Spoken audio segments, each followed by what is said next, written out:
All right, good evening, everybody. I would like to call to order the May 5th, 2025 Lake Washington School Board meeting.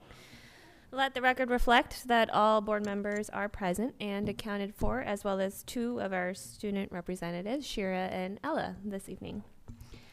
The board values public participation and engagement in the meetings of the board. Board meetings will continue to be live streamed on the LWSD website and are available for viewing following the conclusion of the board meeting. The public are always welcome to email board members at boardmembers@lwsd.org. We will go ahead and start with our land acknowledgement, which is being read by Shira this evening. The Board of Directors of Lake Washington School District acknowledges that our district is on the indigenous land of the Coast Salish peoples, who have reserved treaty rights on this land, including the Duwamish and the Snoqualmie Indian tribe. We thank these caretakers of this land who have lived here since time immemorial. We commit to continue collaborating with our Native community to teach the indigenous history of this land and these local tribes to all children of the district. We also commit to provide the best possible education for all children of Native descent who attend our schools. Thank you, Shira. I will now entertain a motion to approve the May 5th, 2025 agenda. So moved. Second. It has been moved by Director Lilliberty and seconded by Director Yoakum to approve the agenda as presented. All those in favor, please signify by voting aye. Aye. All those opposed? Hearing none, motion carries. This evening, we do have one recognition, and that is for the National School Nurse Day, which Vice President Guthrie will read for us. Whereas children today face more complex and life-threatening health problems requiring care in school, and whereas all students have the right to have their health needs safely met while in the school setting, and whereas school nurses understand the link between health and learning, and are in a position to make a positive difference for children every day, and whereas school nurses have served a critical role in improving public health and in ensuring student academic success for more than 100 years, and whereas school nurses are professional nurses who advance the well-being, academic success, and lifelong achievements of all students by serving on the front lines and providing a critical safety net for our nation's most fragile children. Therefore, we, the members of the Lake Washington School District Board of Directors, do hereby proclaim Wednesday, May 7th, 2025 as School Nurse Day in Lake Washington School District. Thank you, Vice President Guthrie. The next item on our agenda this evening will be public comment. The Board of Directors of Lake Washington School District welcomes the public to the business meetings of the board and encourages community engagement. The board dedicates 30 minutes to hear from the public during the public comment period of the meeting, with each individual provided up to 2 minutes to speak. Participants should not expect a response from the board at the end of their comments, as we dedicate this time to listening to your voice and would like to get as many members of the public an opportunity to speak as the time allows. Members of the public can sign up to participate on the district website at lwsd.org/board/public comments. Sign up closes at noon on the day of the board meeting, and comments will be offered in the order of sign up. I believe you can probably guess we do not have enough time to get to all of the public commenters that have signed up this evening. If you have a written copy of your public comment, please feel free to go ahead and forward that to the board directors, and everybody on the board will read your public comment. If we don't get to your name on the list, especially, please feel free to email us your comments so that the board can still read what you have to say. Like I said, we dedicate 2 minutes per person. There is a stoplight over here. If it's green, you can go ahead and keep talking. It'll turn yellow at 1 minute, and then when it turns red, that means you're 2 minutes up, and we would like you to please wrap up anything that you are saying, so we can give everybody a chance to speak. With that being said, we've got a group for the first public comment, and I believe it's Miss V and her students. Hi, I'm Julia Vaslauskas, a 7th and 8th grade science teacher at Timberline Middle School. I'm just here to introduce a group of 8th grade science students. Just so you know, for some background, Timberline Middle School, since we started in 2019, we have built in the science department a 3-year vertical sustainability program to build student knowledge around sustainable topics and sustainable action and impact, culminating with 8th grade impact projects. This group of students has worked very hard building on previous years' groups of students around our school's resiliency and sustainability.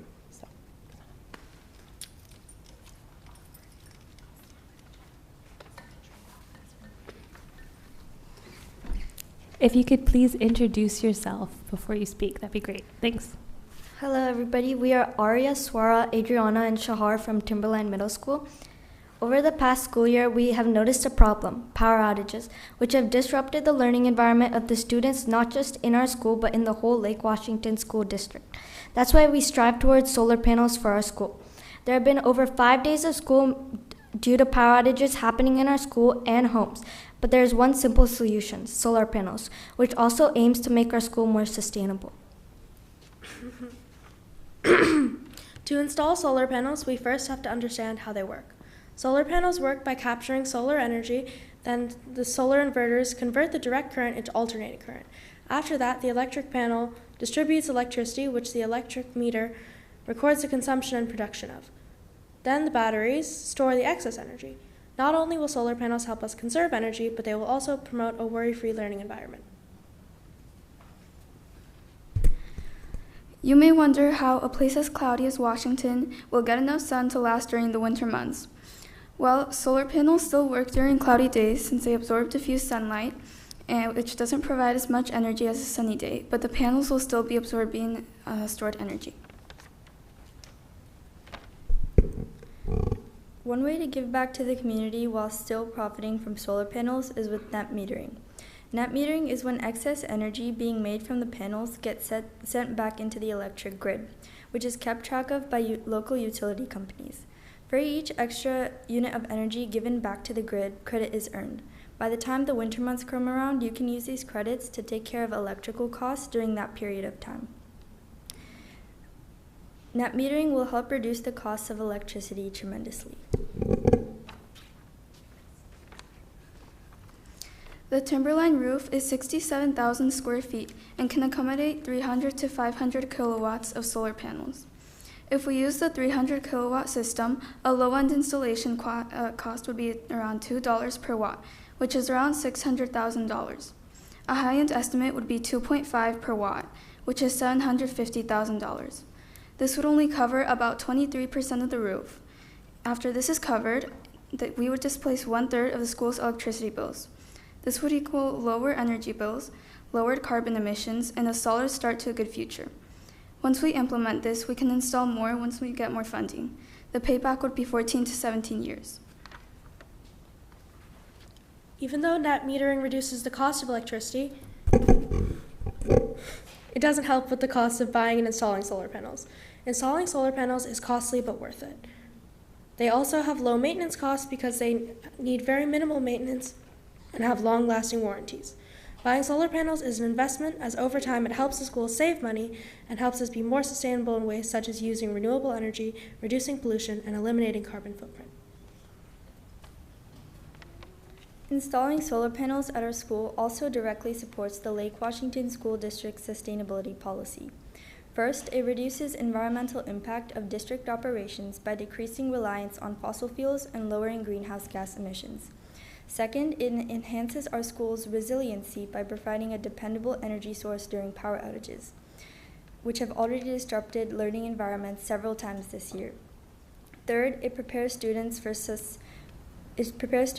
sustainability and offers hands-on learning opportunities about renewable energy, environmental science, and sustainability, critical topics as they grow into global citizens. Finally, this project equips staff to support sustainability efforts by involving them in energy conservation practices and helping them model environmental responsibility. Solar panels are not just an energy solution. They are a step towards fulfilling our district's vision for a greener, more resilient future. Solar panels have so many benefits. You save more on the long term, lower cost on electricity, protection from rising energy prices, lower maintenance costs, less dependence on fossil fuels, and reduce pollution. Students would greatly benefit from this. Examples include no disturbances to the school day due to power outages, and less money spent on electricity and instead books, teachers, and programs. Doing this sets a positive example not only for the students, but for the community to be more sustainable. Thank you for listening. Thank you very much. The next person we've got signed up is Eden Liu. Is Eden here? No? Okay, then next is Kelsey. That is a very long last name. Ben Masuda. Ben Masuda, thank you.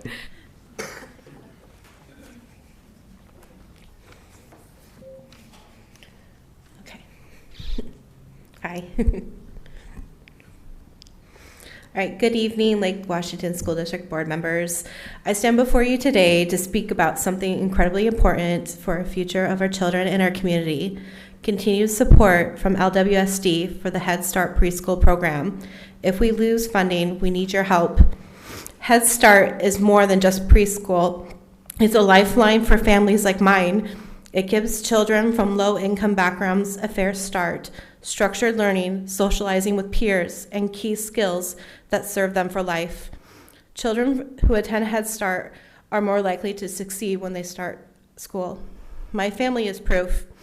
We couldn't afford to send our twins to preschool, and we were struggling financially. Head Start helped with clothing, pantry packs, kindergarten readiness, and much more. Thanks to their support, I was able to return to work as a paraeducator for LWSD. And now I'm close to earning my degree to become a teacher. The services that Head Start provides, quality early education, nutritious meals, and family support are critical. With stable funding, the program can continue to reach more families in need.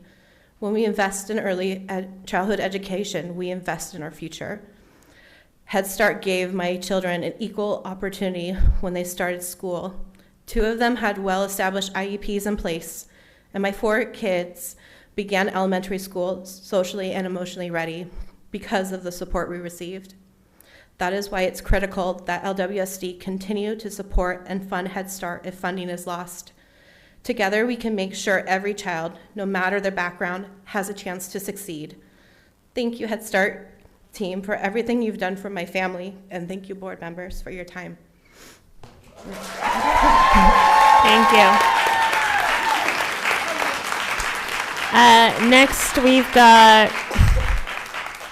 Next we have Lisa Tracy.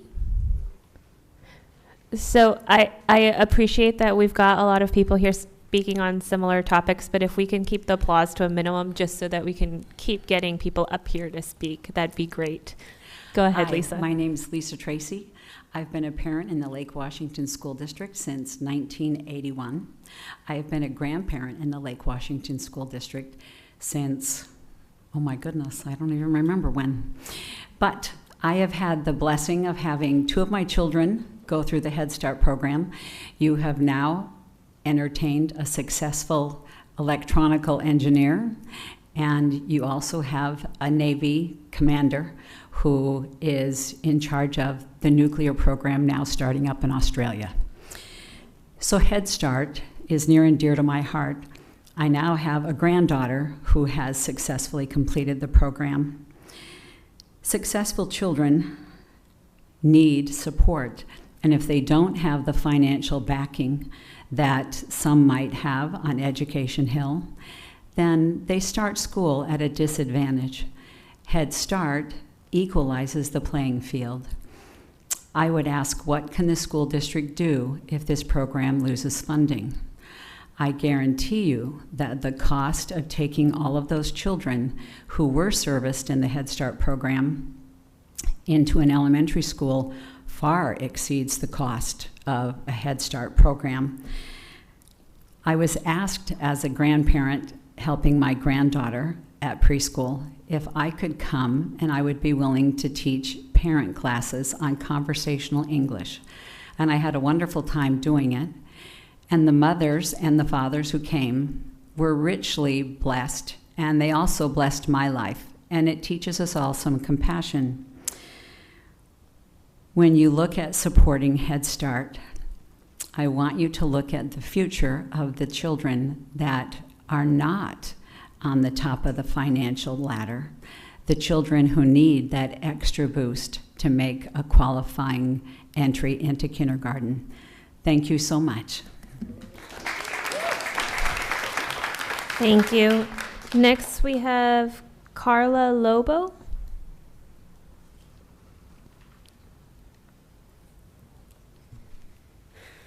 Good evening.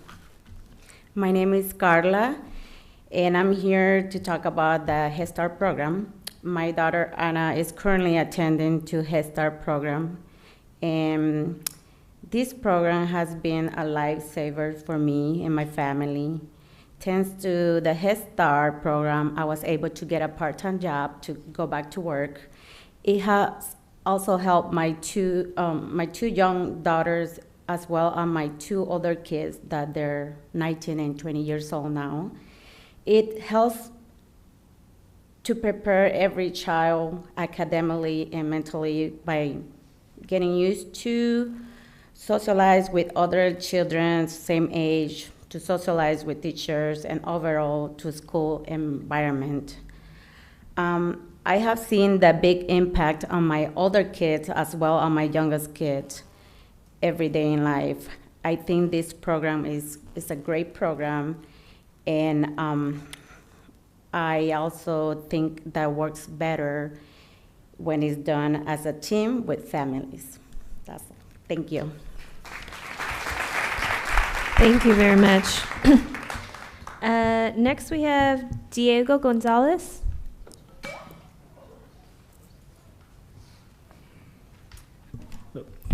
Good afternoon, board members. My name is Diego Gonzalez. I'm a second-year criminal justice major at Seattle University. I'm involved heavily in my campus and local community. At Seattle University, I'm the vice president of the Volunteer Club, a volunteer reporter for the student newspaper, and was recently elected student body president. Off campus, I'm a founding member of Team Child's Youth Advisory Board and a board member for the local nonprofit El Centro Cultural Mexicano. I also just got accepted to intern for the King County Prosecuting Attorney's Office, all while maintaining a 4.0 GPA. My dream is to be able to serve my community as an attorney in the public sector. I am here today, instead of writing scholarships and catching up on homework, to advocate for the importance of the Head Start program. I come from a low-income immigrant family, which benefited greatly from the program. I had a speech impediment, behavioral issues, and spoke an unintelligible amount of Spanglish that would have condemned me to an unsuccessful elementary experience. Fortunately, the Head Start program was there to give me the support that I needed to succeed. It also provided a lot of support for my family, especially my parents. My positive experience in the Head Start allowed me to succeed in K through 12, as I got 4s on the SBA, placed in advanced math in middle school, and was able to thrive in rigorous AP classes in high school, eventually receiving a scholarship from the LWSD Equity Department and Redmond High School's Social Studies Department Award. I urge you all to think of my story, my face, and the story and faces of many other students who are successful due to the Head Start program, while also considering the future of students who might not be as successful if the program was to close. I urge you to support the program during such a crucial and difficult time in our nation and state's history. Please prioritize the success of the most vulnerable students while ensuring equal opportunities for all students. Please prioritize the essential work of the Head Start program. Thank you.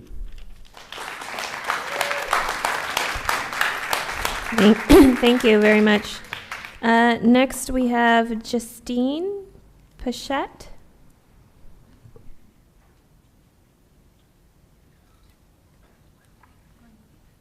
Hi, my name is Justine Pichette. I'm a longtime parent. This is my daughter, Elizabeth Pichette. We are here in support of the Lake Juanita High School Career and Counseling Center staff. This is incredibly frustrating because the Career and Counseling Center has been closed for over a month. Almost 2 months, yeah. And it is because of an investigation of some kind that is going on. This is the second time in just over 3 years that my daughter's schooling and education and the work she's doing, she's a junior, they were just starting to work with the juniors, doing all kinds of critical things for college readiness, has been impacted by the glacial pace of investigations at Lake Washington School District. In her 8th grade year, her science teacher missed the end of the school year and graduation. It devastated the 8th grade students. There were only 4 teachers in that entire school. 2 of them resigned because of the slowness of that investigation. 1 of them left to work at another school. Only 1 was remaining out of 4 by the end of that year, all because these investigations are handled so ludicrously slowly. You guarantee families that you will resolve an issue within 30 days. Staff need that same consideration because those staff are counted on by other students. In the end, the science teacher was back. There were no consequences. The only consequences suffered were to the science teacher's health and our children's future.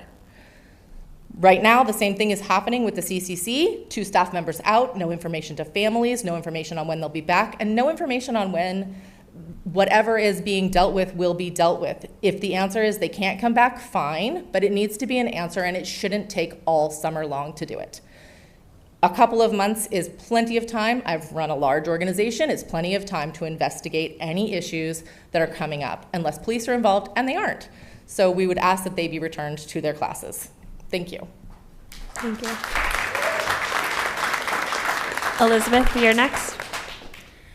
As my mother said, the Juanita High School College and Career Center is imperative to the success of students, especially juniors and seniors. The College and Career Center staff have been taken away at what is really a crucial time. Seniors are accepting college applications, working through financial aid and getting housing, and juniors are starting to apply for scholarships, focusing on internships, job applications, and the CCC does so much for our school, and it can't do any of that right now.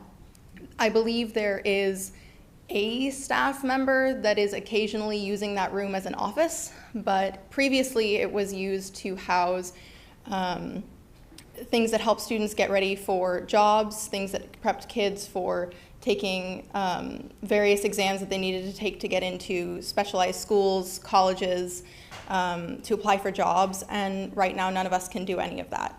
It was a safe space for a lot of students in our school, and now it's just gone.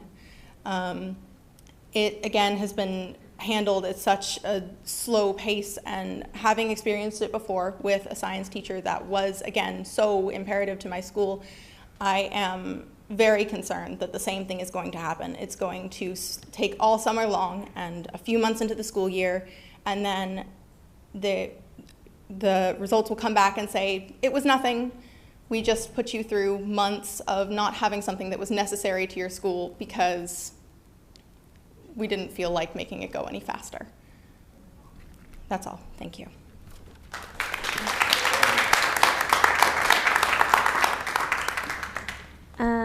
Next we have Marina Chabab. Did I get that right? Yeah. Good job. All right. Hello. I'm also from JHS. I'm also here to talk about the College Career Center closure. Now, it's been like over a month now this closed, and the resources the students have lost so far are FAFSA and WASFA application help. We have lost financial aid workshops. They used to organize college visits for us. They had stacks of PSAT books for kids to study with. They had tools to rent out to kids so they could learn how to sew, how to print t-shirts. Overall, the College and Career Center was a safe space, and it really, really helped as kids were getting ready to go to college. I would go to them for any question I had. And now that I'm a senior in like late spring, they haven't been around, and there's been a lot that I have been unsure to do without them. Because frankly, the general counselors, they're not as open as the CC was. They're often way busier, and it is very hard to make an appointment with them. So, I mean, me and a lot of other seniors have been left completely without resources. and I don't think that's fair. So I'd really like to bring them back if possible. Thank you.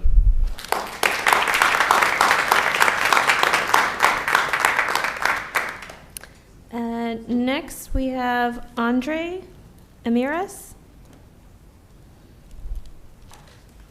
Is there an Andre? Andre, did they cede their time to us? If they didn't notify us, then we don't cede time to somebody. They thought they notified you, but that's okay. I don't believe we received anything. Okay. Then we have Feynman. Feynman. Excuse me. Feynman. Test. 1, 2, 3. Oh gosh, my throat. Okay. Hello, my name is Feynman. I am a senior from Juanita High School. I stand here before you as a furious and frustrated student. The sudden disappearance of our college and career counseling team at Juanita High School has left me stranded at the most critical moment of my academic journey. Whether if you're a current student, a graduate, a parent, or an educator in this room, we've all experienced the needs of guidance at critical and pivotal moments. These supports are not a luxury. These are necessities of our community. I am here today because Juanita High School desperately needs their college and career counseling center team back immediately. For the past 4 years, I've carefully planned my future with the guidance of our career counselors. Now, as I navigate crucial gap year planning and waitlist decisions, the most important resource for my success has vanished without any explanation. And I am not alone in this struggle. Hundreds of students who has once filled our career center daily are now left directionless and confused like me. The organized college visits, the senior decision celebration, and essential career planning meetings that's guided generations of Juanita High School students has all disappeared overnight. This isn't just about me. It's about 1,600 students' carefully planned future, and that depends on their proper guidance. Juanita's beginning, rather, if you're a senior on waitlist, junior beginning at their applications, and every student planning their future, this matter cannot wait until next semester or next year. The complete absence of any alternative program has left a dangerous gap in our educational foundation. We need our college career counseling team back immediately. This is the weight of 1,600 students' future in your hand, and I respectfully but urgently ask that the board demonstrates the student's success remain your top priority by taking immediate actions to restore our college career center team. Thank you. Next, we've got Kat Bechtel Hall. Is there a Kat? No. Then we've got Anya Mitros.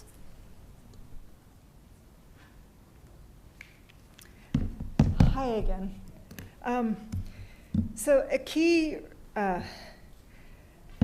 responsibility of the board is financial.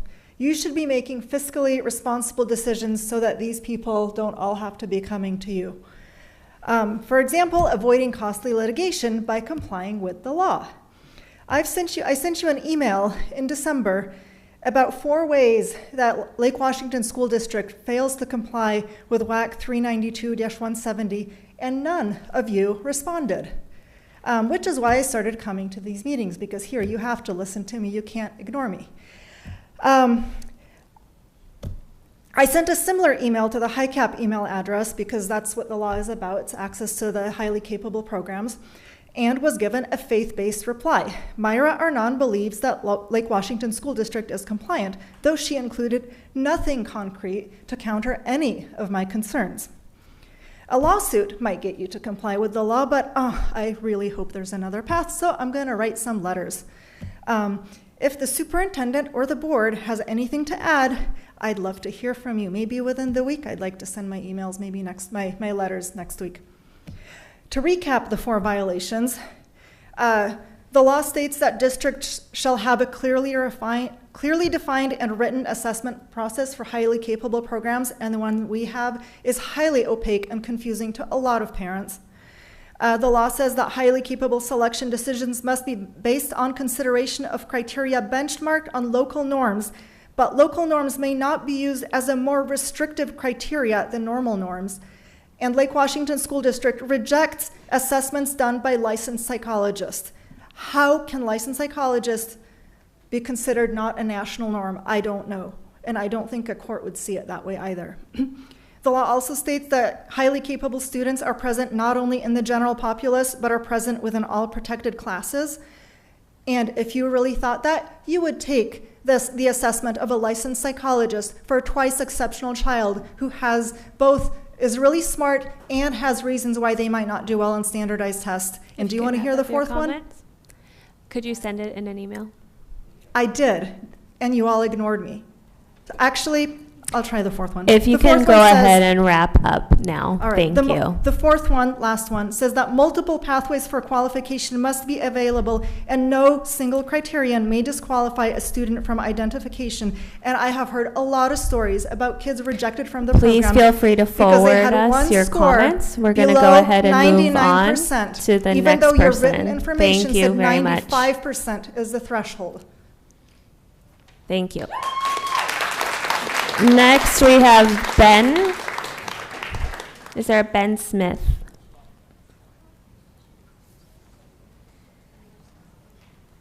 No Ben?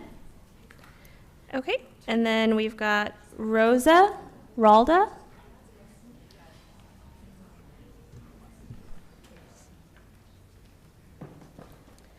Hi, my name is Rosa Ralda.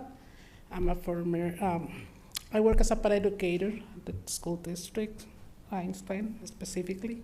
And also my kids were part of the Head Start program. I think that the Head Start program is something that every school district should have because of the opportunities that brought to me. Thanks to the Head Start program, I was able to start working as a paraeducator because I felt that my kids were safe and nurtured at the school that they were at. Also, I think it's a great tool to them to start with because the security that they got from the program. Now my oldest son is about to graduate in Eastern Washington University with a degree in cybersecurity. The second of my kids, he's in high school, and the third one is graduating from Einstein. And I would love if you guys can consider about the cutting budget for Head Start. That's what I'm about to say. Thank you.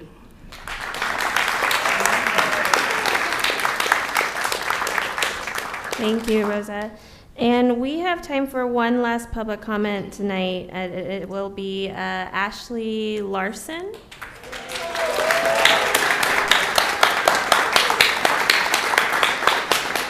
If it's okay, we signed up as a group, and I would love Ellis Nelson to speak first, since if we're going to do the one and only, if that's okay. Yeah, we've got 2 minutes. Yep. All right, let's make this 2 minutes count. Board members, my name is Ellis Nelson. I'm here not just as a former student athlete, but as someone whose life was truly shaped by Coach Jared Carter at Juanita High School. Coach Carter made football more than just about wins and losses. He built a culture rooted in commitment, grit, empathy, and above all, family. In August of 2022, my family lost our home to fire. We were living out of rentals, piecing life back together, trying to stay afloat. In that time of chaos, it wasn't just my teammates who showed up, it was the family Coach Carter had built. I was given clothes, school supplies, and even a place to cry when I needed them. That moment taught me what being all in really meant. I then became a leader in that program, committed to the system Coach Carter had built, not just on the field, but off it as well. Committed to learning the detailed ins and outs of not only football, but the teachings of healthy ideals. Then, just as life seemed to be moving forward, I was diagnosed with aggressive stage 4 lymphoma, cancer. And in that moment, once again, the same family surrounded me. Not just my blood, but the community and the football brotherhood Coach Carter had built. His lessons about brotherhood, perseverance, and loyalty became my foundation to fight and then survive. Coach Carter doesn't just teach plays, he teaches how to live when life blindsides you. He molds young men who walk out of high school with character, with strength and with a purpose. You may not see that in a budget sheet or a seniority chart, but you can look at me as living proof. Without him, I don't know where I'd be today. Please do not let numbers erase a man who changes lives. Thank you.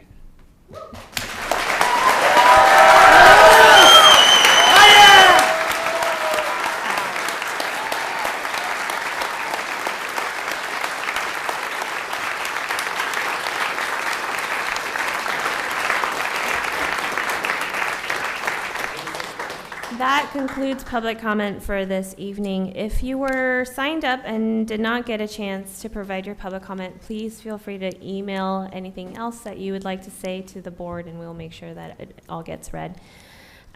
We are going to go ahead and move on with the next item on our agenda this evening. If you are uninterested in remaining for the remainder of our business meeting, then please feel free to go ahead and exit quietly, because we're going to continue talking.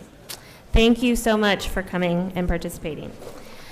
The next item on our agenda this evening is the approval of the May 5th, 2025 consent agenda. If you could quietly exit, that would be great. Thank you, everyone. I will now entertain a motion to approve the consent agenda. So moved. Second.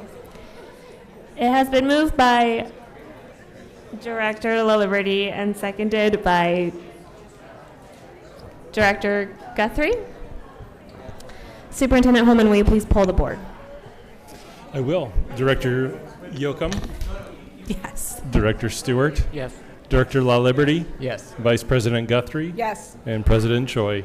Yes, motion carries. Superintendent Holman, will you please review the donations? I will.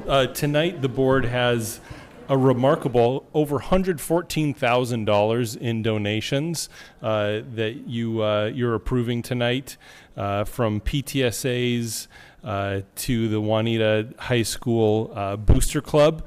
And then we have an individual providing donation to support DECA at Lake Washington High School. So just a heartfelt thank you to our families, our communities, and that individual for those donations to support our schools and students. Thank you. The next item on our agenda is legislative business. I know we have a staff update. Do we have a... Okay, we'll go ahead with our staff update.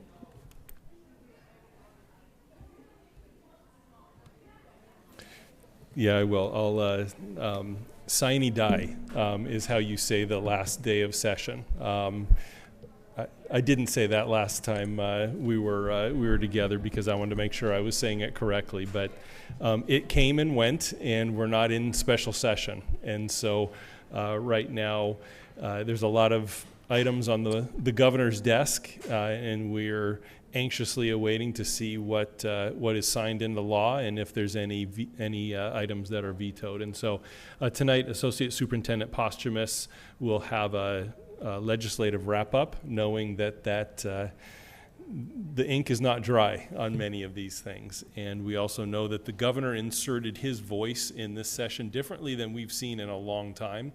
And so I know he's actively evaluating what's on his desk. And so tonight really is a wrap-up and a summary of the action that took place over the session. Great. All right, well, thank you. And again, this summary will be based on kind of Lake Washington School District focus. There was a lot of things that went on in the state legislature, but I'm going to focus on what's important to Lake Washington. So we shared a mid-session update at the March 24th board meeting, and so now the session ended on April 27th, so we want to do a final review of where things stand. The session began January 13th. As Dr. Holman said, the governor has until May 20th to sign or veto sections of the bill. So we don't know until then what will be, what is final. They had, again, a $12 billion shortfall, and so their main focus was creating a balanced budget and looking at new revenue opportunities versus, holding the line on spending. So even with fewer bills moving this year, we, staff and board members, testified on 40 individual bills, and we testified a total of 77 times. So we spent a lot of hours testifying. And this is the first year of the biennium, so bills that were not approved this year can still be considered in the second session, the supplemental session next year. So just a reminder, this is a summary. Details are on our website, but each year you as the board develop your platform. So I'm going to be going over kind of what our platform and priorities were, and then how did the legislation meet those priorities. So our urgent priorities this year, what we're calling the Big Three, so districts across the state were focused on the Big Three. We all rallied around that: fully funding special education, updating transportation, and adjusting material, supplies, and operating costs, or MSOC. That's really anything that isn't a staff position, and salary and benefits. So our urgent priorities of the Big Three, again, the education community collaborated this year to advocate for the Big Three. We were successful in our messaging and made some progress, though the final budget was unable to fulfill all of the shortfalls and gaps. So you'll see each of the Big Three up on the chart. Fully fund special education. While they did not fully fund the shortfall, they created a single higher excess cost multiplier. They also reduced the safety net threshold, and I'll provide additional details in next slides. But were not able to do anything with the transportation funding formula. They did not fully fund shortfalls in material, supplies, and operating costs, but they provided a slight increase. We were also given a one-time allocation in the current school year of $50 per pupil to backfill underfunded requirements. So focusing on special education, these are some of the bills that we were watching. So out of the 7 bills, I think, on this list, is the majority of them did not pass, but the 2 at the bottom passed. And so again, the main bill that provided additional funding was the one at the bottom, Senate Bill 5263. The House and the Senate proposed multiple special education funding bills, but they worked together on a final version that updated the multipliers and removed what they call the cap. There's a 16% cap on special education enrollment. That did not help. We don't benefit from that because we're at about 8 to 9%, but many districts across the state did. The bill also lowered the safety net threshold. And so overall, the impact to Lake Washington was about a $1.8 million impact from the multiplier, and we're estimating, we won't know for sure until we actually apply for safety net, is a $1.1 million benefit for the safety net application. So the other bill that passed was extending, so this really is carrying forward what they already agreed to this school year, is extending special education services through the school year for the student that turns 22. So the services and the funding do not end on their birthday, but they are allowed to continue for the whole school year. And so that is what they're already doing this year. So, and again, even though we received additional funding, it does not come close to filling the gap. So this is, you've seen this chart before. As a reminder, we currently have a $22 million funding gap in special education, and this funding will provide less than $3 million.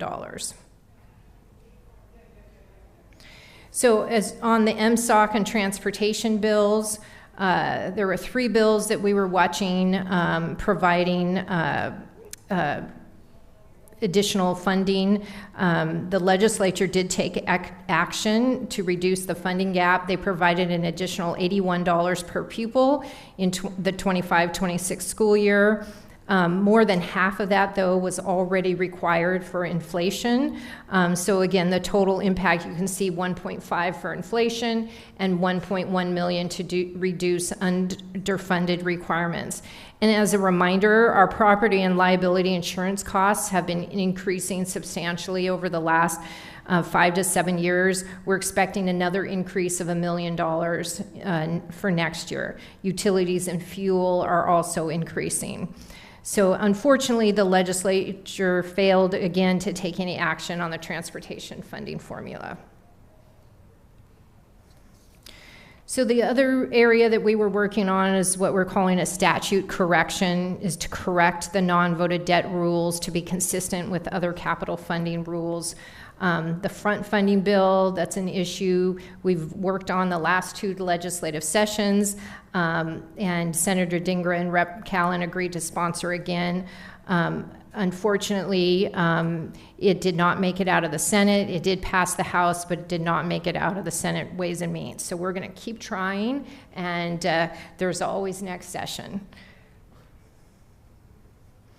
So then we had a long list of other ongoing priorities, and they introduced a handful of bills that touched on these priorities. I'll go over them quickly. The majority, they did not really make any movement on. They were cautious about moving bills that had new funding attached to them, so there weren't nearly as many as we've seen in previous years. There was a bill relating to evidence-based literacy was introduced, but did not receive a hearing. Representative Paulette and several of his colleagues on the House Education Committee plan to work on the issue over the interim. But none of the bills most closely aligned to our priorities made it across the finish line. So I'll just highlight under sustainable transportation and construction, 2 bills. House Bill 1543 provides waivers for the clean building compliance for financial hardship. This bill most likely will not help Lake Washington School District, but it does reduce rigidity of much of the language. And just as a reminder, clean building standards for what they're calling Tier 1, which are high schools, go into effect in June of 26. And our high schools are in good shape to meet these requirements. Other tier levels will be added each year. Senate Bill 5009 allows districts to use our transportation vehicle fund for other vehicle types, such as vans, to transport students. So again, there has to be, we don't get funding or depreciation for replacement of those vehicles, but you can certainly use levy funds to do that. And then there's other bills that were considered but did not pass. Does 5009 allow us to count those students in our transportation count? There is nothing that I've heard that we wouldn't be allowed to. So I think the answer is yes, but we have not. My guess is OSPI will now need to update their rulemaking. So a digital equity, House Bill 1503 would have shifted the digital equity plan, monitoring, and other duties from the Washington State Broadband Office to the Office of Equity. That did not pass. Simple majority for school bonds. Once again, the simple majority fizzled out. We thought we were getting close this year, garnered some Republican support. That was also discussing eliminating school impact fees alongside the simple majority ballot measure, but ultimately none of the bills passed. Under staffing allocation and benefits, the House Bill 1213 resolves some of the administrative challenges employers have had with the Washington Paid Family and Medical Leave Program, but it also made changes to minimum time off requests that will most likely have a fiscal impact on school districts. So it reduces the minimum claim period from 8 hours to 4 hours, and it modifies job protections and benefit eligibility to be concurrent with FMLA.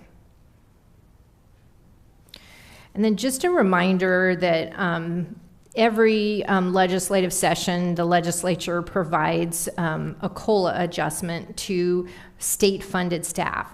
And the challenge with this is the state only funds what they fund, the staff that they fund. The district hires more staff than the state funds, and so that means that every time there is a COLA implemented from the state, it means districts need to fund those costs out of local dollars.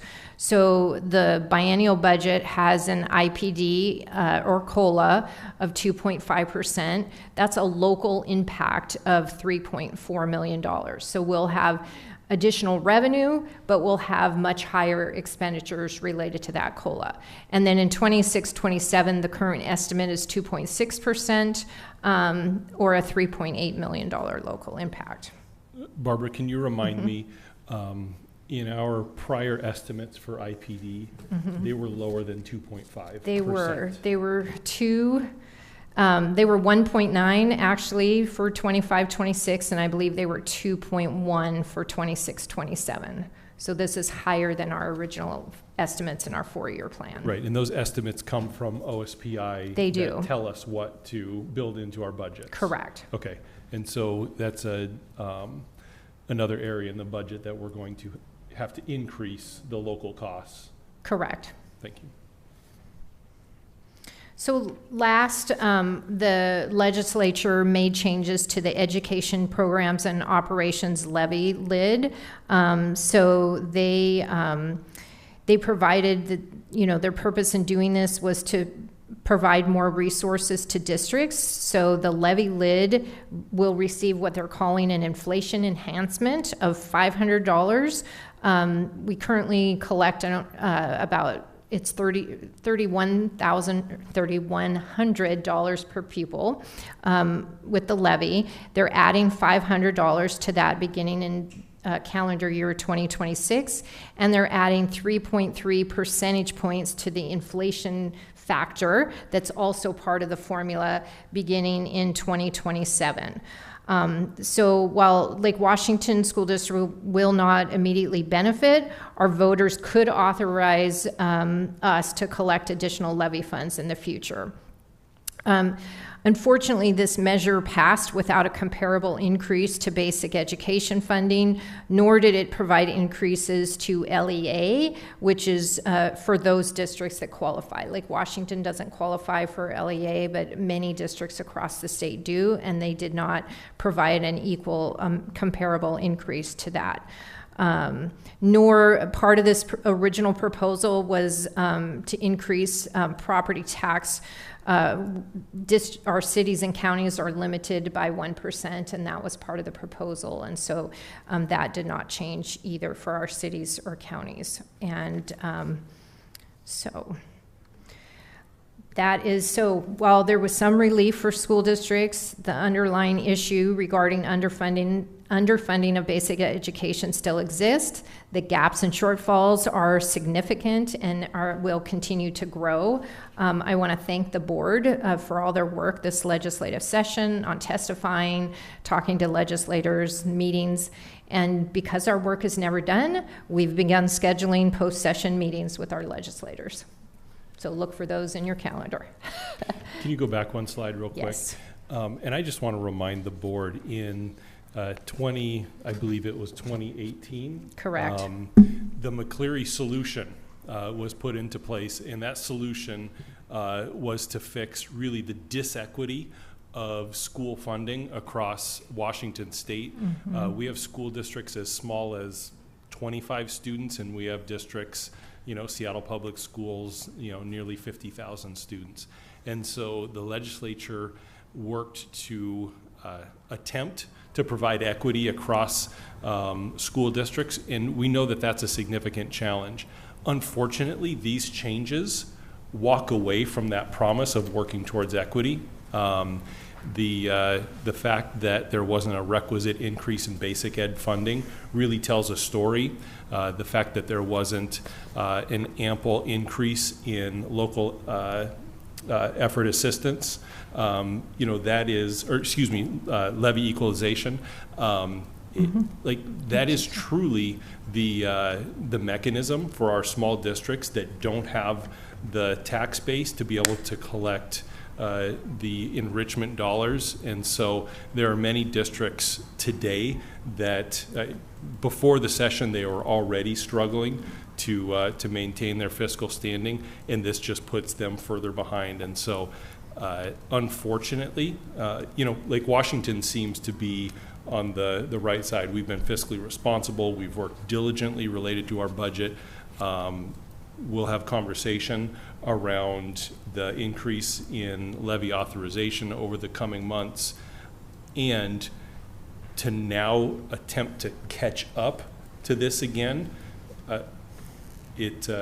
unfortunately, it's just put us right back to where we were pre-McCleary, with districts across the state being significantly out of alignment in terms of funding. So Associate Superintendent Posthumus was very kind in her remarks.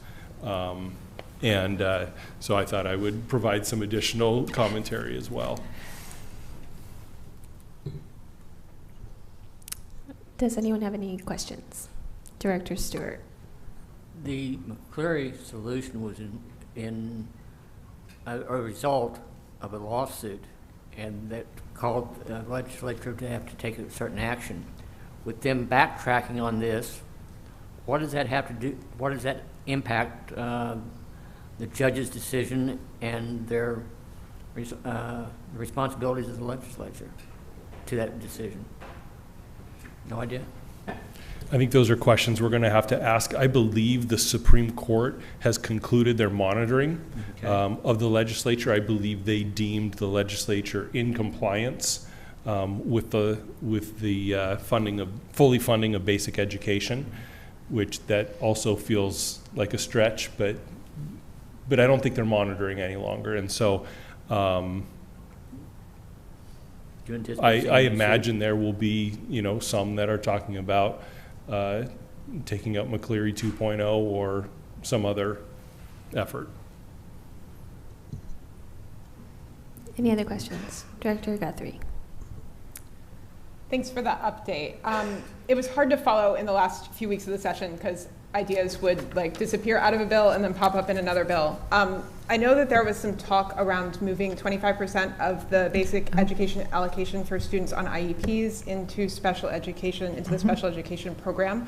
I guess first of all, I lost track of it. Did that actually pass? And if so, can you speak a little bit to what that means, or maybe what that doesn't mean? Certainly. Currently, right now, there is a formula for every district to transfer some basic ed dollars back into special ed. So, but it's a different formula for every district based on the percentage of time students spend in the basic ed classroom. I think for Lake Washington, it's around 22%. So we have about $5 million to it's almost $6 million now, $6 million that gets moved out of basic ed into special ed, and it's part of. And so what this bill did is make that a flat number, so they no longer have to calculate it based on. So it's not a different number for every district. It's a flat 25% for all districts. So it will increase, I think $500,000 more from basic to special ed. But again, it's artificially placing basic ed dollars into special ed to, in my mind, to reduce the appearance of a shortfall, when we know that all students are basic ed students first, and the special ed funding is supplemental funding. Does our $22 million shortfall in special ed funding, does that assume that 22% already? It does. Okay. And because I just have to, You see this little down at the bottom, revenues include, bottom left, it says revenues include general apportionment 3121. That's where that $5 million transfer is. So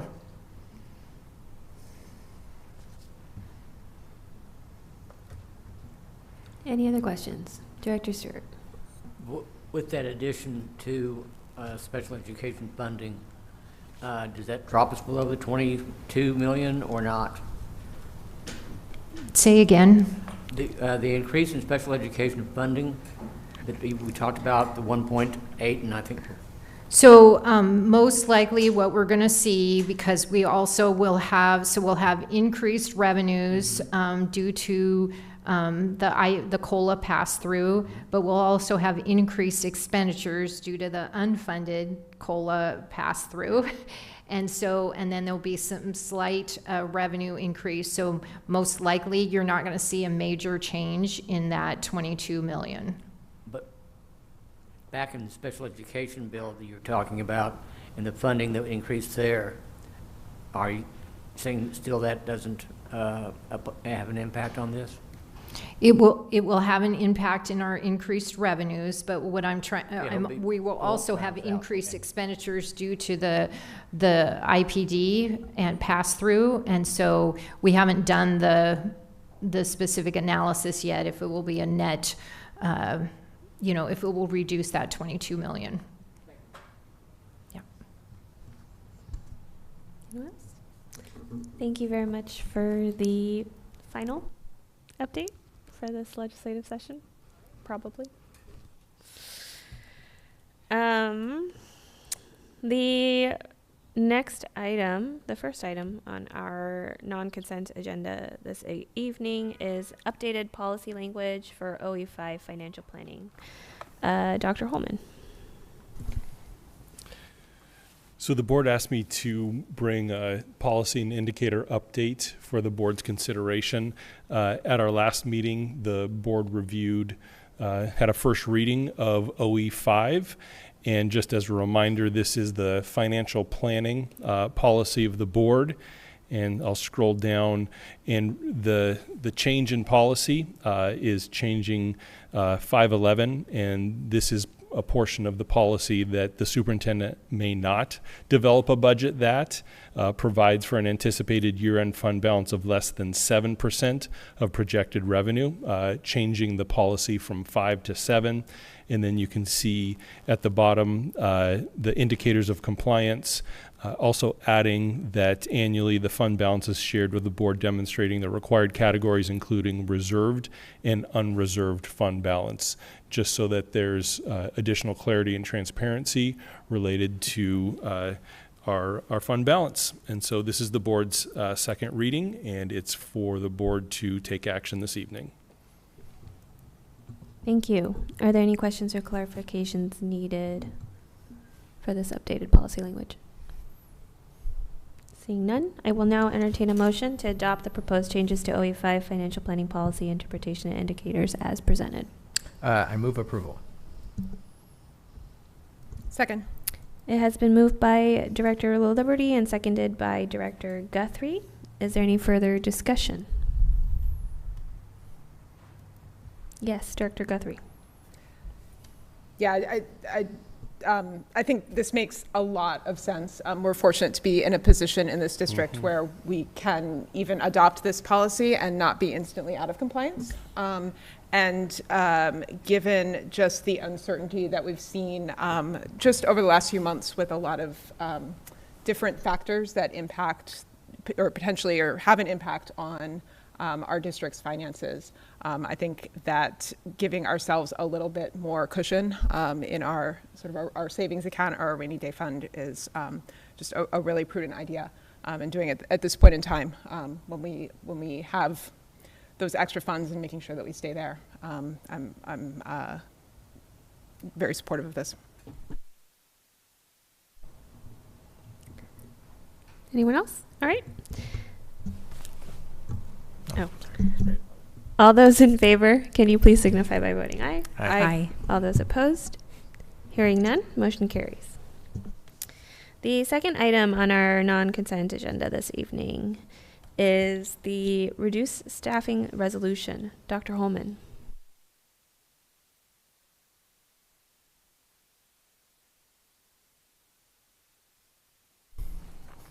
In the board's packet tonight, you do have the reduced staffing resolution number 2405. This is the formal action that the board takes to authorize the formal reduction of staff. You can see it is divided up into really staffing categories. And from this evening, after the board takes action, that is when my team really enacts a reduction.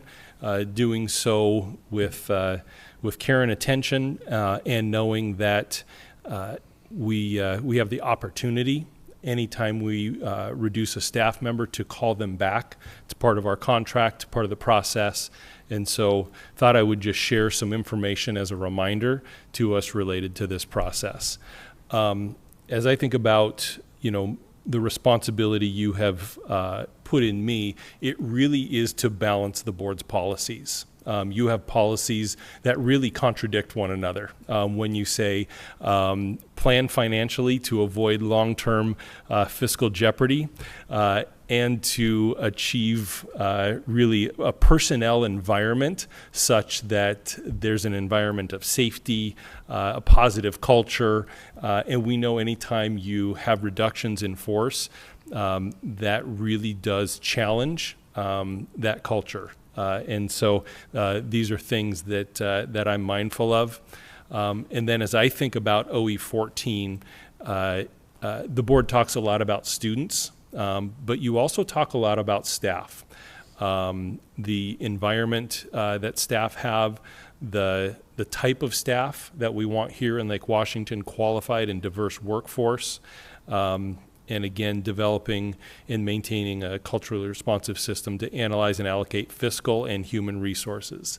These are all policies that that we have to balance as we walk through these things. The other thing that struck me about OE14, each time or each policy statement that the board has related to students, anytime we ensure an environment for students, well, who's doing that? It's staff. And so I believe there's 11 different policy statements in OE14, and I believe 8 of them talk about ensuring what students have, and that is our staff that come to work each and every day to meet that interest that the board has expressed. I took a timeline that I previously shared, and I started to overlay some of the work that we've done over the last few years related to budget, partly for myself, but as the more I got into it, the more I thought it actually told an interesting story. And it's interesting to look back at the work we've done over the last 3 years, because there is nothing that we've done that I don't reflect on and say, I would have done this a little bit differently. I would have tweaked that. And at the end of the day, I think myself, my team has done an impressive job of walking through what could have been an extremely disorganized process, and tried to orchestrate engagement, communication, and planning over the last few years. And so our first budget reduction took place in the 23-24 budget year. We reduced our overall expenditures by about $4.7 million. Some of that was through staff reductions. Some of that was a reduction of central budgets, some contractual staffing. We also shifted some of our general fund expenses to our capital fund, freeing up funds within the general budget. In 24-25, we didn't do, for the 24-25 budget, we didn't do a lot of significant reductions, but we implemented a couple of processes ensuring that we were reviewing anytime there was a non-school or central position that became open. We evaluated it to make determinations around that. Some of those evaluations caused us to consolidate positions. There was one time in our equity and family engagement department, we had a staff opening. Pablo and Matt worked on that, and what came from that was we consolidated 2 positions and created a manager position. And so that is how we came to have an equity and family engagement manager. And so that's work that we consistently did. And then the work we're doing right now this school year for the 25-26 budget, you're very well aware, staffing reductions. I'll probably underscore staffing reductions because, as you know, school district budgets are, made up about 85% of people. And so to reduce budgets by this significant of an amount, it really does come at the expense of staff. We have reduced discretionary budgets this year, implemented our staffing models. There's areas where we're avoiding cost overruns. We've eliminated programs, modified fee schedules, and again did some additional work shifting allowable expenses to our capital budget. And so then I went and looked at when did the board start to receive information around this. And these purple dots, and they're not in a perfect line, I really wanted them to be, but these were all of the formal presentations that the board has had related to our budget process that was all leading up to the 25-26 budget year. We know that the board takes formal action every August to adopt a budget, and that last marker there is in August, where the board will take action on the 25-26 budget. We've had formal communications all along the way related to our budget, starting, early in 2023, and these were the formal either video, actually I think all of them were videos with associated write-ups as well that we shared with staff and community. We also had three actually, budget surveys. 2 were thought exchanges, and then a prioritization survey, of which, as you know, they're not statistically valid or reliable, and it actually provided some really interesting inputs into the process. It wasn't surprising what we heard, and almost predictable, and that's actually a good thing, because what did we hear from our community, our staff, that we needed to prioritize students and their experience as we work through this process. 2 kind of, I'll say, major engagements. First was the high school day that was conducted last school year, which ultimately generated a report that really documented that process with a recommendation that was made in an announcement, I believe it was October 1st of this school year, that we were shifting the high school day from a 7-period to a 6-period day. The other, I'll say, major engagement was our K-8 Highly Capable program work, and President Choi was part of that committee, and I believe you actually were on high school day committee as well. Lucky you. And so we know that came with a set of recommendations, and then over this really last calendar year, there's been a series of announcements. And I say that because making it in a series of announcements, there's a cost to doing that as well. Those receiving that, you grow weary of those that kind of news. And so yet, if you hold everything until the last minute, there's also an element of that not being fair either. And so, again, we worked through all of these, and there was, as you know, we have our elementary band and orchestra. So there's a few other things that I could have added here that we know also had engagement and communication and decision points all along. And so this really has been a journey for our organization to walk through. One of the things we also wanted to pay attention to was the support of our staff through this. And at the December 9 board meeting, the Human Resources team came and had a presentation that was titled Supporting Employees Through the RIF Process. I'm not going to go through that whole presentation, but I think it's important to note that they, as they were thinking about how do we walk through what is really a scary and daunting and impactful process, how do we do it with efficacy and provide dignity for our staff? They led with a commitment to students, transparency and support, ensuring that there's open communication and accessible supports. They put on and hosted a series of events on teams to provide people with information to really help folks walk through these things.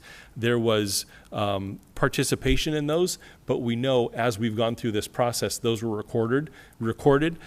Staff have gone back to those, to watch those, to get that information.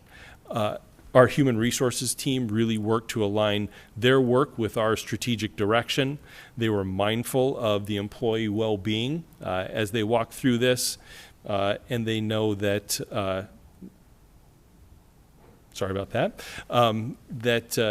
that collaboration amongst our central office, our buildings, with our association was critically important.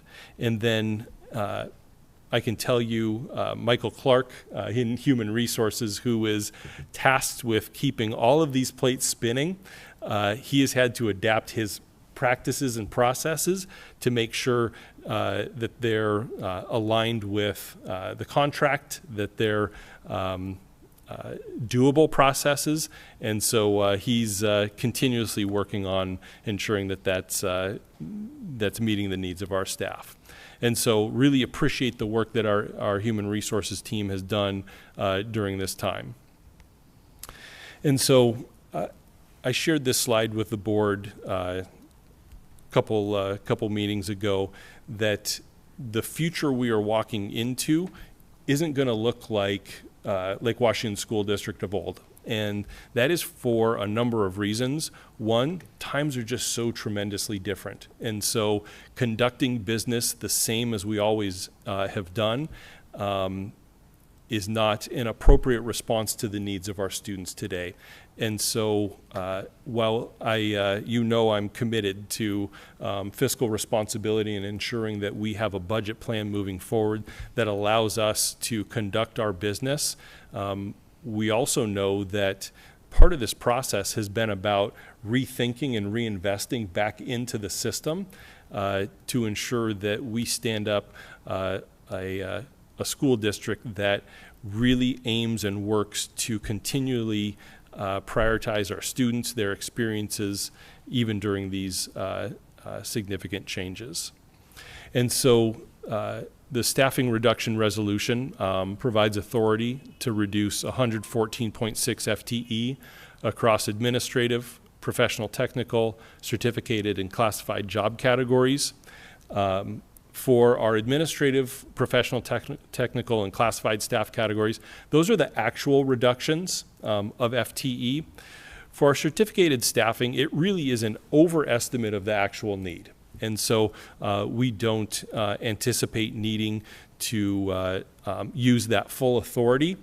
Now, to be able to manage the nuances of these staffing changes, and these are the reductions, transfers, placements, we need to make sure that we're able to do that in alignment with the contract. And so as we provide staff with reduction in force notices, We also know that the idea of callbacks, bringing staff back into positions that become available, are part of this process as well. And so we will continue to work that. And it really is a callback process that lasts, I believe it's a 12-month callback window. And so my team, Human Resources, will be actively working on that. And we also know that this authority allows us to ensure that the capacity that's approved allows us to meet our budget requirements. And I shared with our cabinet today, we talk a lot about, you know, reduction in force processes, and you see 114 FTE, and that really kind of insulates us from the actual impact, and that's on the individual people.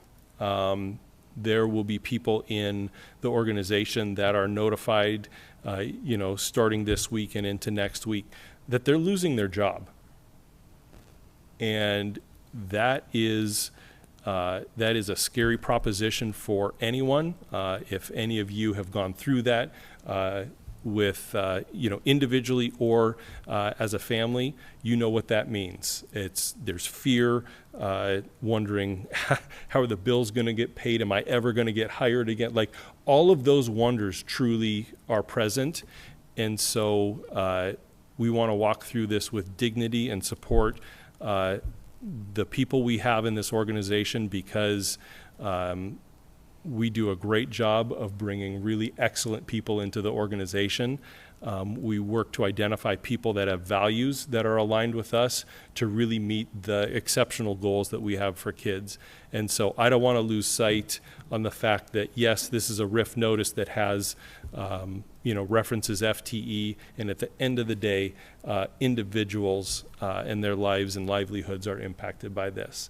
And so it's with a heavy heart that I bring this resolution forward for you to take action tonight. Thank you, Dr. Holman. Are there any questions from the board? Director Stewart. Yes, if you could go back 2 slides, if you would, please. Sorry. There we go. The you mentioned that this 114 is perhaps a fluid number. Will you have any idea of a final number by August or by May, or just curious? I maybe this is asking you to predict the future. I don't know. No, it's a good question. Part of this is as we are reducing central programs that have certificated staff that will be placed back into classrooms. It's managing that with making sure there's space available for those staff members. It's also as our enrollment comes in at the elementary level, as our secondary schools, particularly our high schools, are making decisions around the reinvestment funds. And so it's very fluid. And yes, by August we'll have a final, and because school will start shortly after. But even with that, the callback process, so someone receives a reduction in force, we continually work that list until there is no one. And so so there could be someone who in October we have a need, let's say at an elementary teacher. The first place we go is to our callback list to bring people back. Any other questions? Okay, hearing none, I will now entertain a motion to approve resolution number 2405, the 2025-26 reduced staffing resolution, directing the superintendent to implement reduced staffing for the 2025-26 school year. So moved. Second. It has been moved by Director LaLiberty and seconded by Director Yoakum. Is there any further discussion? Director Yoakum. I want to take a moment to just acknowledge the thoughtful effort that has gone into this difficult process. And I understand how challenging this can be for staff, having been almost on that receiving end once in this district. As a former certificated staff member in the district, I remember that stress and that emotional weight that comes with these decisions. And our school colleagues end up being our extended family, and staff reductions ripple far beyond those directly affected. I also recognize that district leadership brings past experience to this moment, perhaps even from roles where you were once facing job uncertainty yourself. Leading through a process like this, while fully aware of its human impact, puts you in a uniquely difficult position, and one I definitely do not envy. I just want to thank everyone for consistently centering the well-being of all staff as you've navigated this process over the years. So thank you. Anyone else? Director Stewart. Having been in this position on the receiving end more times than I care to count, because my profession was basically the first in, first out. This is difficult. I once had one company that had two of us go in, since we're communications people, and say, work on the messaging for how you're going to let these people go. And I looked at my colleague and I said, do you think we're building our own hanging scaffold? And we were, basically. Luckily, I jumped before I was pushed. This is difficult, and there's no really words to explain the devastation to an individual when this happens.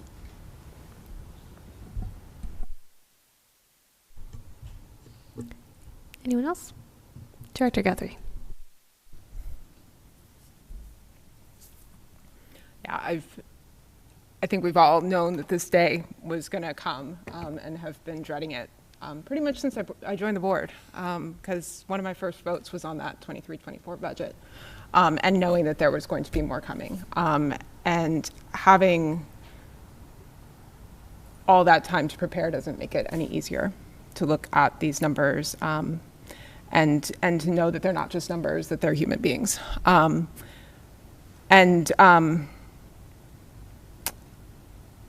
Yeah, it's really hard, and knowing even my kids will be directly impacted by some of the people who are no longer going to be here.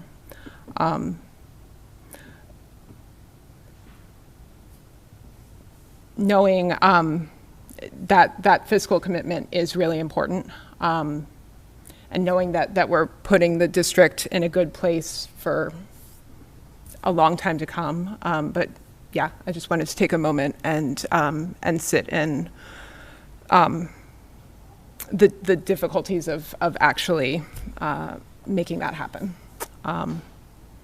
So thank you, yes, to all of the staff that have been working on this over yes, a very extended period of time in a lot of different capacities. And thank you to all the staff too who have worked this year with this hanging over their heads, either for themselves or for colleagues. It's really difficult. Yeah, I just wanted to acknowledge that.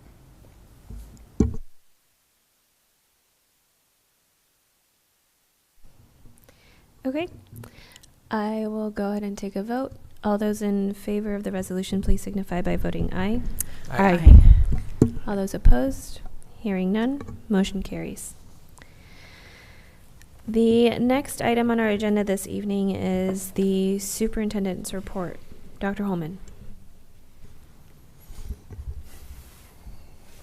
On my last budget update to the board, I indicated that there were a couple of additional things we were working through. As you know, when we have cost-neutral programs, one of the responsibilities is to make sure that we are evaluating those, and so we do have a service change that I wanted to share with the board tonight. We shared with our district leadership team last week, and then notified through our District Digest, which is a weekly publication that goes to our administrators, office managers, that we would be closing our print center. And so I wanted to provide some context around that.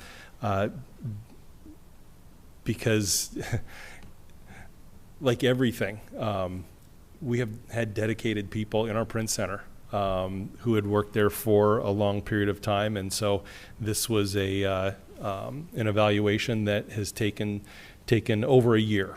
And so officially the print center will be closing on August 31st.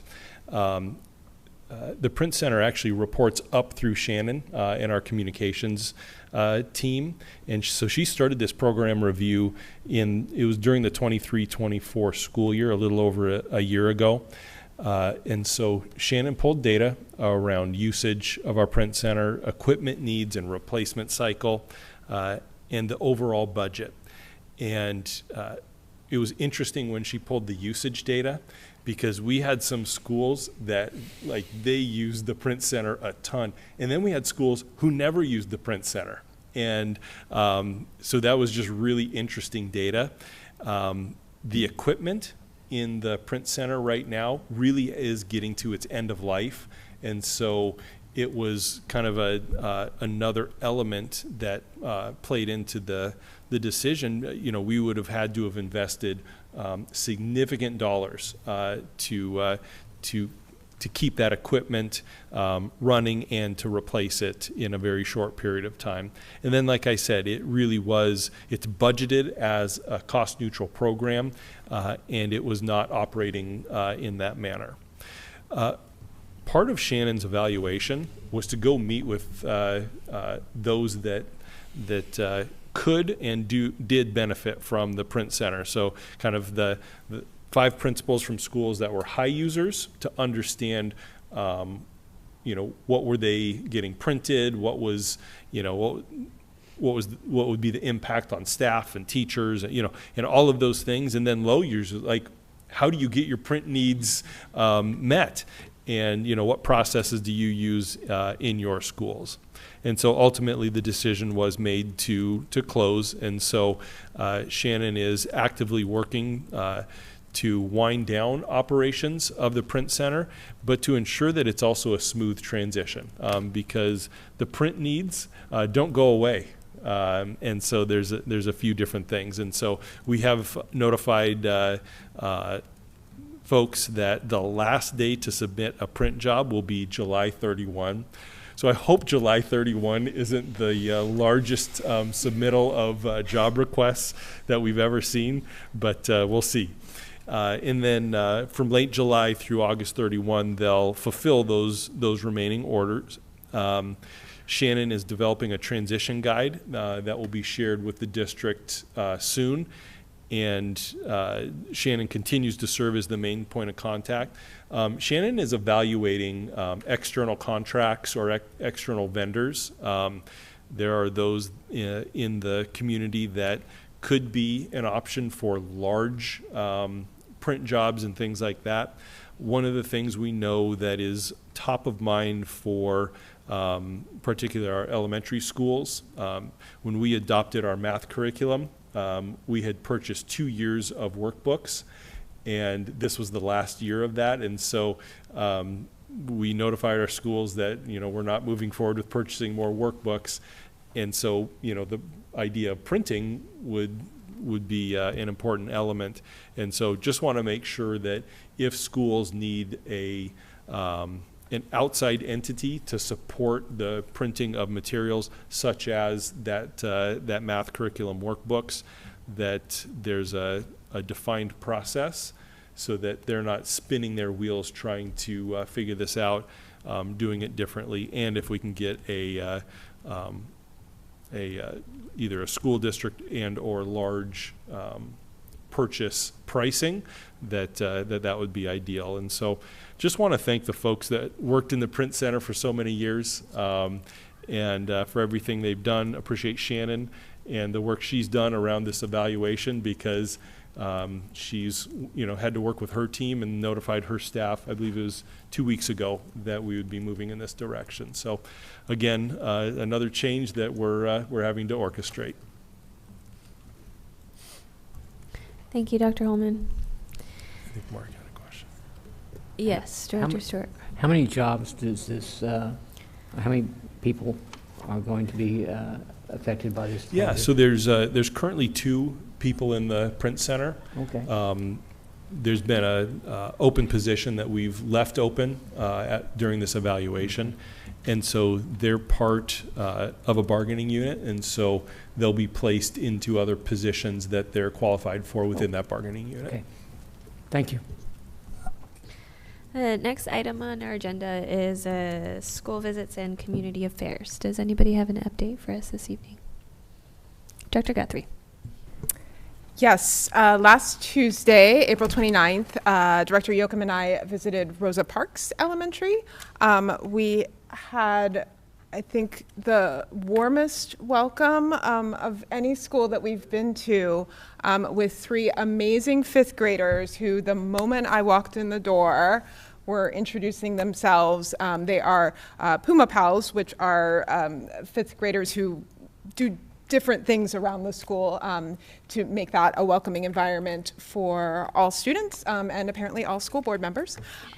So thank you so much to those students for a very unique welcome to the school. And we visited 2 classrooms on that visit. We visited a 2nd grade classroom that was engaged in small group work around literacy, and then also a 5th grade classroom that was engaged in whole group instruction, and they were reading a historical fiction piece, sort of reading it together and then discussing it and using different instructional strategies and strategies for student engagement, which was great to see. And then, as always, we had the opportunity, both before and after, to ask questions about what we'd seen or what's going on at the school. I think one of the themes that came out and sort of resonates with what we've been talking about tonight was just the amount of change that our staff is being asked to absorb. And that just being really, Principal Pierce was very honest about just how difficult that is to work through, and to still show up every day and do amazing things with our students. We also talked a little bit about special education, always, I guess. And Rosa Parks has a special education advisory group, which was really cool to hear about, which was a group of parents of students on IEPs who meet and connect with one another and give feedback about the school. So thank you to all of the students and staff at Rosa Parks who allowed us to awkwardly wander their halls, sit in on their classrooms, and have some lovely, lovely discussions, as always. Thank you. Director Yoakum. I actually have 2. I tried to pass a few off to others. So last month I had the opportunity to visit Tesla STEM High School on 2 consecutive days, thanks to invitations from the school staff and leadership to attend student presentations. And on the first day I observed presentations from students who had just completed internships with waste management. And after engaging with waste management staff, these students toured a recycling facility and they worked in teams to develop and implement projects aimed at promoting sustainable behaviors. There was a project that was pretty standout. It was an app called Tim's Trash Tracker. It was an AI-powered waste sorter that uses a phone camera to identify whether an item should be thrown in the garbage or recycled. It was pretty impressive. During my second visit, I attended an advanced business strategy class to see their international business projects, and student groups researched business practices and cultural etiquette from countries around the globe, and they shared delicious dishes representing those cultures. It's a pleasure to experience 2 distinct and engaging student presentations during that visit. Also last week, Vice President Guthrie and I attended the WASDA Director Area 2 North Regional meeting. It took place at Puesta del Sol in Bellevue School District. And we heard from Bellevue's superintendent, who spoke about Bellevue's language learning programs, environmental sustainability practices, and mental health supports for students. Tricia Lubach, the executive director of WASDA, led all the board directors through exercises focused on leading with purpose. We explored the meaning of purposeful leadership in school governance and how to apply these practices within our district, and how to use these as an anchor in times of change. As always, it's nice to learn from our colleagues and engage in conversation about education. And it was nice returning to that, actually knowing familiar faces. And that was it. Thank you very much, Director Yoakum. Is there anyone else? Director Liberty. Director Yoakum and I attended a quarterly coordination meeting with the City of Kirkland. I think it was last week. And we was it last Wednesday? I think it was last Wednesday. We discussed areas of shared interest with the City of Kirkland. We received an update on the school walk routes that they are implementing, and that's being shared with staff so that we can evaluate whether that creates more walkable addresses for our transportation department. There were various development programs that are underway at the City of Kirkland that could provide opportunities for partnership, including at the former PCC site near Lakeview Elementary. I can't remember exactly what that plaza is called in Houghton, but the City of Kirkland is going through a process to determine a development process for that they own that property now. And then I can't remember now, I'm struggling on City of Kirkland landmarks. There's also, it was like the Houghton Park and Ride, I believe is what it's called. The City of Kirkland is also going through a process of evaluating a partnership with the Seattle Kraken that could provide for additional community space. So they're updating us on, they provided an update to the district on that. We shared with the Council of the Board's interest in coordinating area-wide with the different municipalities that our district sits in.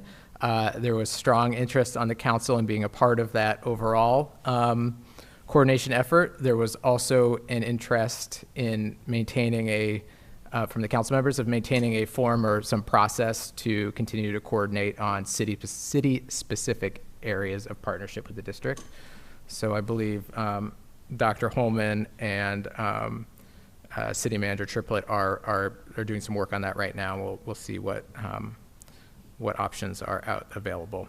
But another great meeting with the City of Kirkland, and look forward to the next one. I have just one very brief update too on sort of touches on community affairs.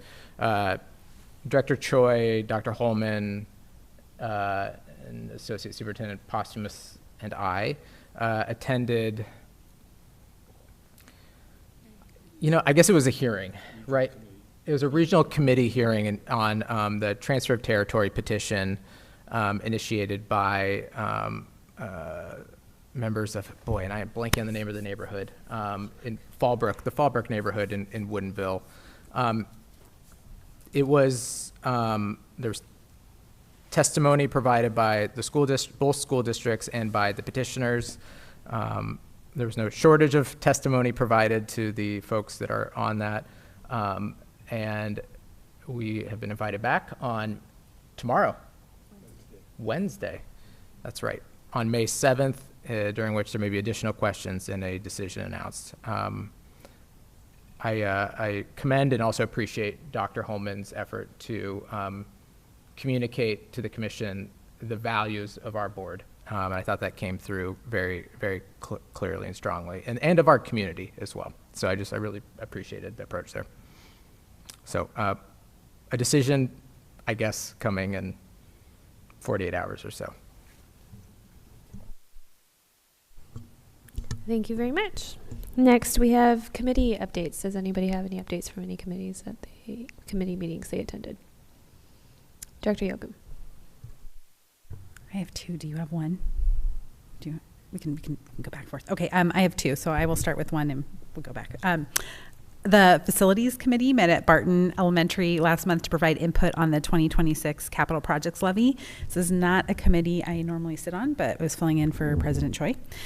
Groups were formed with the goal of rank ordering levy projects based on 4 specific categories.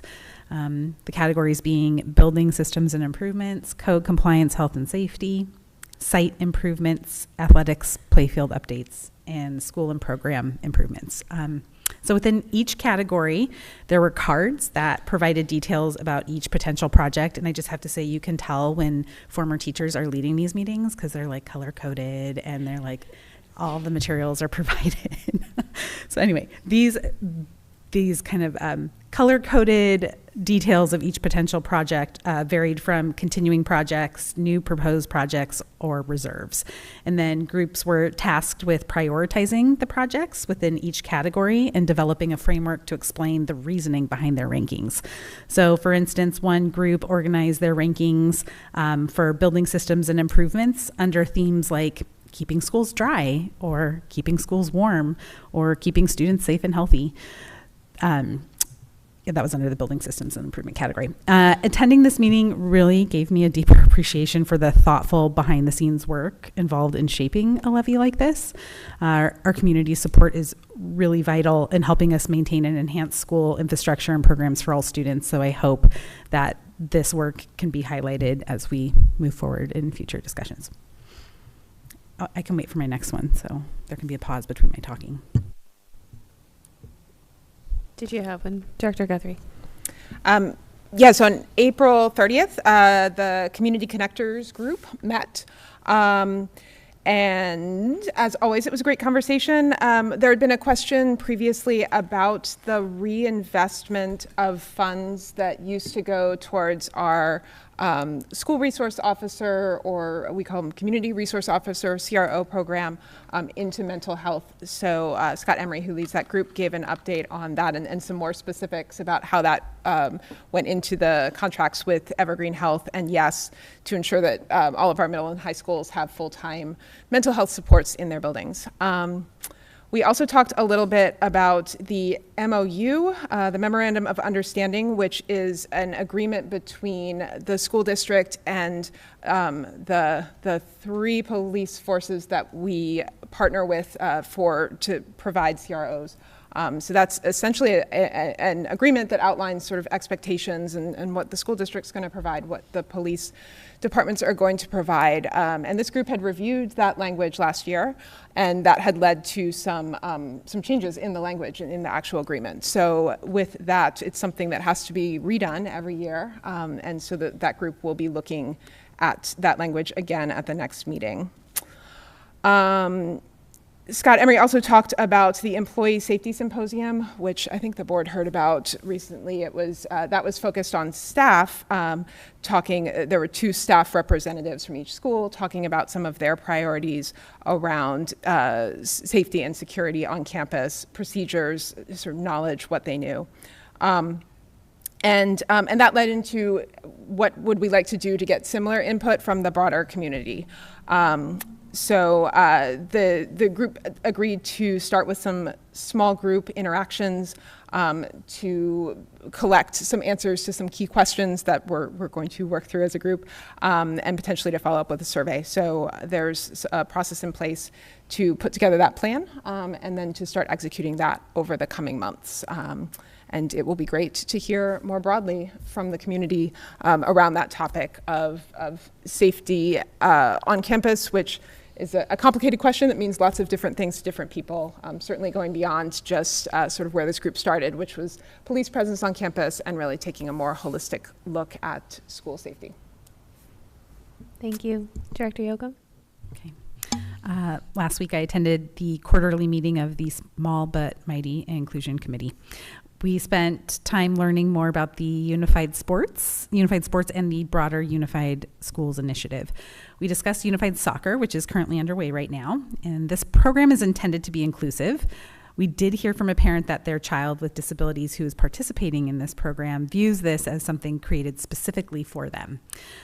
This kind of raised an important question about how inclusivity is perceived and how we can continue to build programs that truly are inclusive and not just accessible. The committee had a thoughtful discussion about the distinctions between inclusive groups and affinity groups. Members explored whether these types of groups are in conflict or can coexist in harmony. There was general agreement that both can and should exist. In our schools, particularly if we look at our high schools and affinity clubs, these are created and can be organized and run by students with disabilities. And by doing so, that can really offer needed spaces for these students to connect with peers in meaningful ways. I think that the key there that we discussed was run by those with disabilities. We wrapped up brainstorming what the committee might focus on next year, including how to expand and diversify its membership. Thank you. Next, we'll review future board business. The next board meeting will be on May 19th with a 5 o'clock study session and a 7 o'clock board meeting. The board is going to now meet in exec session for 60 minutes for the reviewing the performance of a public employee. Please note, executive sessions are closed to the public. The board will convene in executive session at 9. At the conclusion of the exec session, the May 5th, 2025 board meeting will be adjourned at 10. There are no additional agenda items and there will be no board action following executive session. Should the board require additional time to meet in exec session, I, as board president, will announce an extension of the executive session. And the board will now convene into exec session. Thank you, everyone.